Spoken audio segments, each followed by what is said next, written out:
এবার দিদিমণির ভূমিকায় দেখা গেল হুগলির সাংসদ রচনা বন্দ্যোপাধ্যায়কে। আজ পান্ডুয়ার খন্নান প্রাথমিক বিদ্যালয় পরিদর্শনে যান তিনি। সঙ্গে ছিলেন হুগলি প্রাথমিক শিক্ষা সংসদের চেয়ারম্যান শিল্পা নন্দী সহ অন্যান্যরা। স্কুল পরিদর্শন করার সময় আচমকাই সাংসদ ঢুকে পড়েন পঞ্চম শ্রেণীর ক্লাসে। সে সময় সেখানে বাংলা ক্লাস চলছিল। হঠাৎই তিনি ছাত্রদের কাছ থেকে একটি বাংলা বই চেয়ে নিয়ে বানান ধরতে থাকেন। ছাত্ররা অবশ্য সবই ঠিকঠাক উত্তর দেন। এরপর সকলকে ভালোভাবে পড়াশোনা করার পরামর্শও দেন সাংসদ। এরপর সাংবাদিকদের বিভিন্ন প্রশ্নের উত্তরে তিনি বলেন, বাচ্চারা এখানে খুবই ভালোভাবে পড়াশোনা করছে, মিড ডে মিল ঠিকঠাক চলছে, তবে স্কুলের চেয়ার টেবিলের কিছুটা অভাব রয়েছে।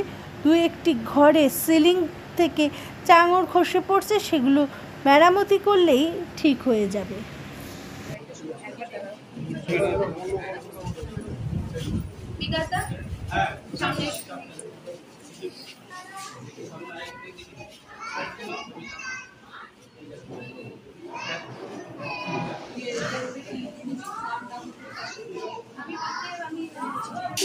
এগুলো সব ঠিক আছে, শুধু এখন রুমের সমস্যা। রুম নেই, হ্যাঁ উপরে চলুন রুম লাগবে আর চেয়ার টেবিলের দরকার। হ্যাঁ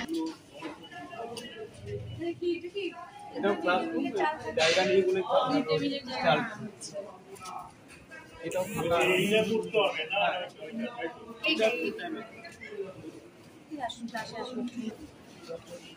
কটা আছে এরকম প্রাথমিক বিদ্যালয়? অনেকগুলোই আছে দিদি। আমার সারা জেলায় তো 2900 স্কুল আছে।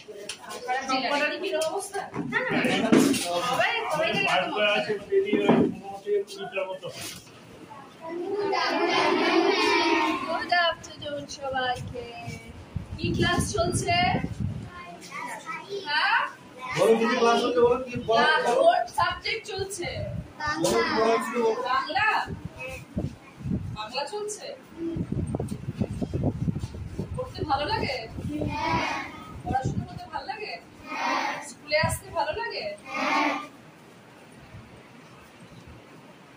কে বকা খায় বেশি? বকা খায় বেশি কে? পড়াশোনা না করলে কে বেশি বকা খায়? হাত তোলো। কেউ বকা খায় না, সবাই পড়াশোনায় ভালো, সবাই বাড়ি থেকে হোমওয়ার্ক করে আসে। এরা খেলাধুলায় মারাত্মক, খুব ভালো এরা খেলাধুলা।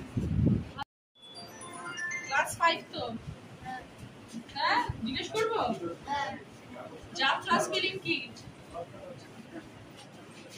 যাত্রা বানান কি? কি ভেরি গুড। ভগবান বানান কি?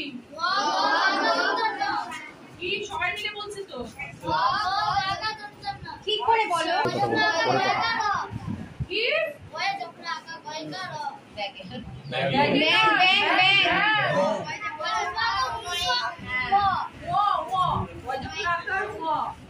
এইবার একটা কঠিন বানান জিজ্ঞেস করবো। বড় বানানটা এটা খুব ভালো হয়েছে। তা খুব ভালো। এটা কি ক্লাস 5 এর বই? ও ভালো করে পড়ো। এক ঘন্টা স্কুল কার বই?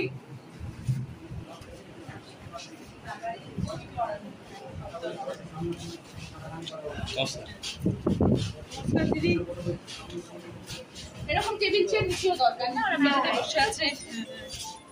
ঠিক আছে তুমি আমাকে পাঠাও সবটা। তোমার আমি কালকেই চিঠি করে আমার সব রেডি। ভিজিট করলেন, কি দেখলেন? এমনি ভালো, খুব সুন্দর স্কুল হচ্ছে, সব বাচ্চারা সুন্দর করে পড়াশোনা করছে, এমনি সব ঠিক আছে। একটু টেবিল চেয়ার নেই, মেঝেতে বসে আছে কয়েকটা ক্লাস, সেটা একটু দরকার। আর একটা দুটো ঘর হলে আরো ভালো হয়, কারণ একটা দুটো ঘর বন্ধ করে দিয়েছি। ওপরে তোমার চাং খুললে চাংই তো বলে ওটাকে কি বলে, চাই ভেঙে পড়তে পারে বাচ্চাদের মাথার উপরে। তো সেই জন্য ওই জায়গাগুলো একটু রিপেয়ার করতে হবে, তাহলে ঘরটা ঠিক হয়ে যাবে। আর মোটামুটি এমনি সব ঠিকঠাকই আছে। বাচ্চারা খাচ্ছে, মিড ডে মিলেরও সব ব্যবস্থা করা রয়েছে। একটা ক্লাস জুড়ে মিড ডে মিলের খাবার রয়েছে, ওটাকে যদি একটু অন্য জায়গায় রেখে ক্লাসটাকে চালু করা যায় তাহলে ভালো হয়। একদিনের জন্য দিদিমণি হলেন। মজা লাগলো বাচ্চাগুলোর সাথে কথা বলতে, একটু বাচ্চাদের সাথে জিজ্ঞেস করলাম যেন বানান বলো, বানান ভালো লেগেছে। ভালো, এমনি খুব সুন্দর, সব ভালো, সবকিছু ভালো। উত্তরে কি দিলেন তারা? হ্যাঁ, সব ঠিকঠাক উত্তর দিয়েছে, সবাই ঠিকঠাক উত্তর দিয়েছে, ভালো স্টুডেন্ট সবাই। সরকারি স্কুলে অনেকে বলে যে অনেকে তো এখন মানে ইঁদুর দৌড়ের মতো তো ইংলিশ মিডিয়াম চলে যাচ্ছে, এখানে চলে যাচ্ছে, ওখানে চলে যাচ্ছে। সরকারি স্কুলেও কি পঠন পাঠন সেভাবেই রয়েছে এখনো পর্যন্ত?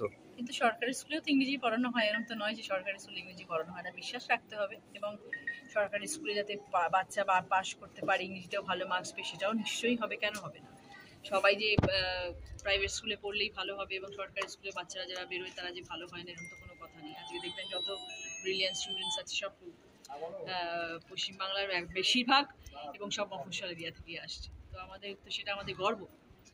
তো সেই জন্য এইসব স্কুলের পেছনেও আমাদের সবসময় থাকা উচিত, সাপোর্ট করা উচিত, যাতে ক্লাস 5 অবধি হোক, কিন্তু ক্লাস 5 অবধি যেন ওদের এমনভাবে আমরা তৈরি করতে পারি যাতে ক্লাস 5-এর পর তারা মডেল স্কুলে 6-এ গিয়ে অ্যাডমিশন নেয়, তারা নাকি সব ছেড়ে ছুড়ে অন্য কাজে চলে যায়, সেটা আমাদের দেখার দায়িত্ব।